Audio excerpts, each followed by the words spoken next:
Okay guys, so we're over here now getting ready to put up a hive trap. We have in the back along the forest edge a perfect location that's kind of nestled into this open space. It's like a little oasis behind the shed. I think it's going to be a good location for the bees. So we're going to go ahead and throw the hive trap up in the tree. I'm going to walk you through the whole process, show you how to scent it to lure the bees into the trap, get you that native swarm. At closing, we'll do a quick little review to show you what we did, and you should be able to do this at home on your own without us.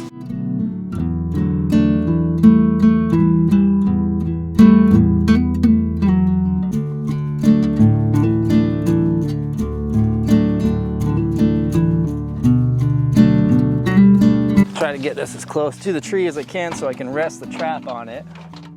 I want to just give you a quick pointer on why we selected the spot that we selected. As you can kind of see around me, it's a really nice open space. There is a pretty substantial overhead canopy, but it's like 15 feet up there. So there's lots of access for the bees. There's good airflow through this space. And then behind me, you can see all the way around is a forest edge. And in nature, the bees will actually survey those tree limbs and along the forest edge, and that'll guide them down to the trunk, or they'll follow the grasses until they find themselves a nice trunk. And that's actually how they survey where they're gonna find their hollows. And once they discover the hollow in the tree, you know, they'll poke around it, they'll do this thing kind of bouncing against it, whether or not they like to go further investigate or how they break down their process from there. Once they find it, like say for example we use the swarm trap, they'll survey that area and they'll start to navigate whether they like its height off the ground, whether they like the space on the inside of the swarm trap. These traps are specifically built to be the perfect size that a swarm would like to navigate into. They did quite a bit of study to come up with that amount of space requirement. The location is key to being along the forest edge and having enough of an airflow to be able to not overheat but not overshade all at the same time. So there's a few elements there to watch for. We'll do another video a little bit more in depth and talk about why we do that and why that makes sense. But for now, let's get this in the tree and then we'll go from there. Okay, so before we get this up here, just so you know what tools you're gonna need in this process and how we're gonna hang this on the tree, there's a couple key things to look out for. Number one is when you're hanging your trap, if you don't have it leveled, it's actually going to cause the bees to cross comb because they'll go perfectly up and down. The bees have this ability to know exactly what's level. So if your trap's off kilter, their comb going straight up and down will cross through each other. So you got to get it plumb. That's your key. So the level is critical. Outside of that, we use 2 straps, one for the bottom of the trap and one for the top, and that'll keep it. If you do just one on there, sometimes it can pivot in the wind, and then, you know, a few weeks from now, you'll come and check in your trap and it'll be sideways and the bees will be cross-combing and just a lot of unnecessary struggle. So 2 straps. We've got a saw here because there's a little bit of extra branches and things up there that we want to kind of open the space up a little bit, not too much, but just enough that the bees can find the hollow pretty easy. So we're going to use that to do that. And then we've got some wedges. So these 2 are perfect. What we're going to do with these, there's a small lip when you put the lid on this trap that overhangs about 1/2 inch. If we didn't have things like this to cover up that space, what you would see is you would have your lid up against the tree and then the box bottom would tilt toward the tree, and now you'd have a difficult time getting it plumb. Longer pieces like this that we can run the full length of the trap along the side of the tree and then ratchet strap it all together are all going to be really critical elements to help you get that plumb and get it ready to go, and then the bees will find a nice healthy home. It'll be perfect up and down comb and everybody's happy. Okay guys, so this is what's really important. This kind of makes the difference on whether you're going to have a successful trap or not.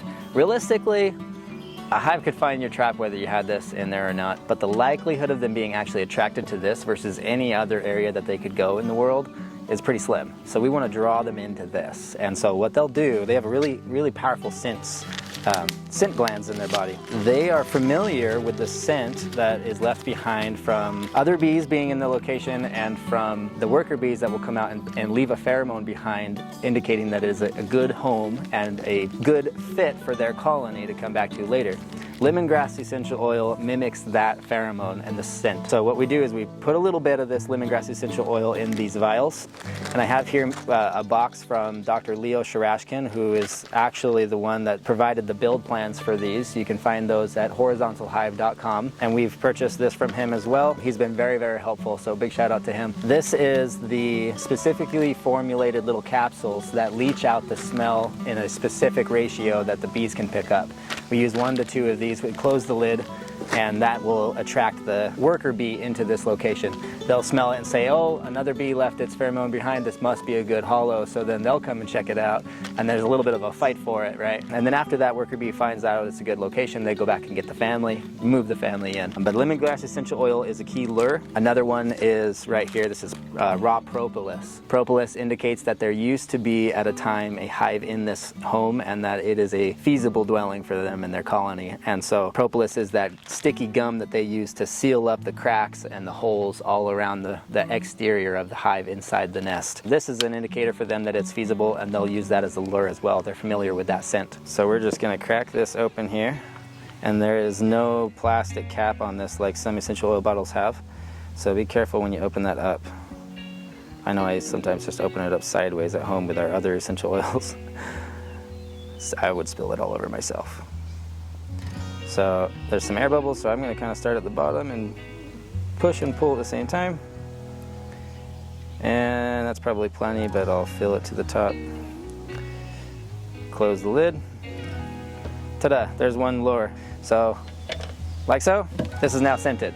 We're done. So you probably noticed that I did not do the propolis. The reason being that you're supposed to heat this up to where it's just slightly waxy, and then you can smear that along the insides here to scent it. I didn't, for this particular moment, have the time to heat this up and get it primed for that or melt it down in any way. So what I'm gonna go ahead and do is just take a little tiny bit, about that much is all, and I'm just gonna drop that right in there, and that'll be enough to indicate a scent. Bees have very strong scent glands, so they'll definitely pick that up. That'll be plenty. That might even be too much, and then that'll be good to go. The instructions are right on the side. Okay, so one more thing is you're gonna wanna have with you, 3 more things. You need a little bit of wire, you're gonna need a nail, and a hammer. I'll show you why now. It simplifies the whole process for you hanging this up. Once you're up the ladder, you wanna pick yourself a good location for the trap. We've kind of got this little flat on the tree right here. It's gonna be perfect to nestle that up against. It's really gonna help with leveling it. So I kind of know the height of the wire that I want to sit on here, and so I'm just gonna pick a spot and hammer this in.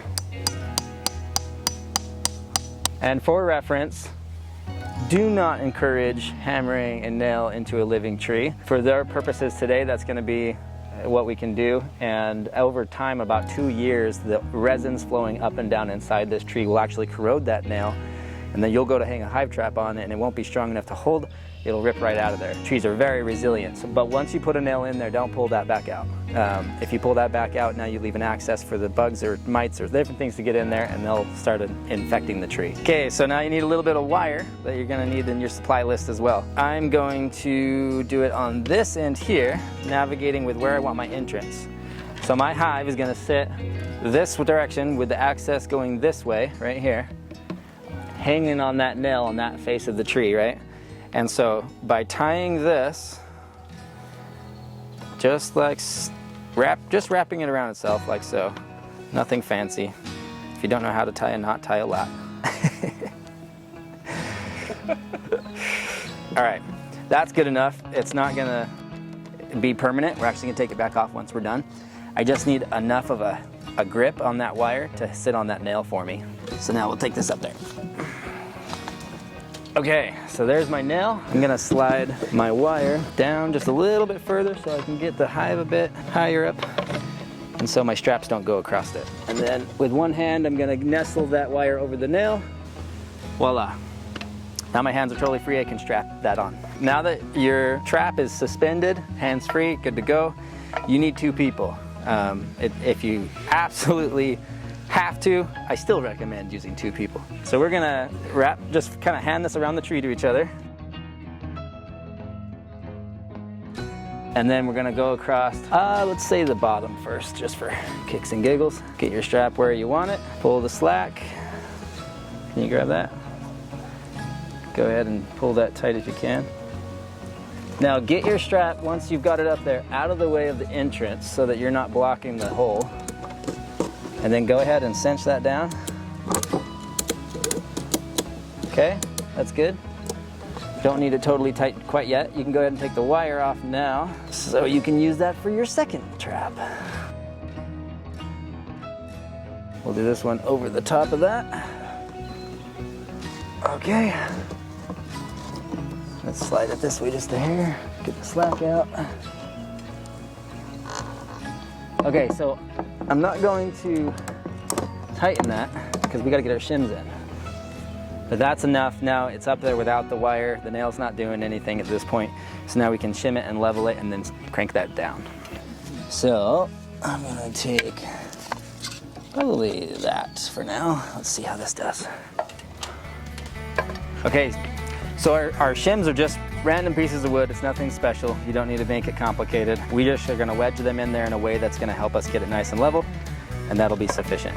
Okay, so let's see how far off we are.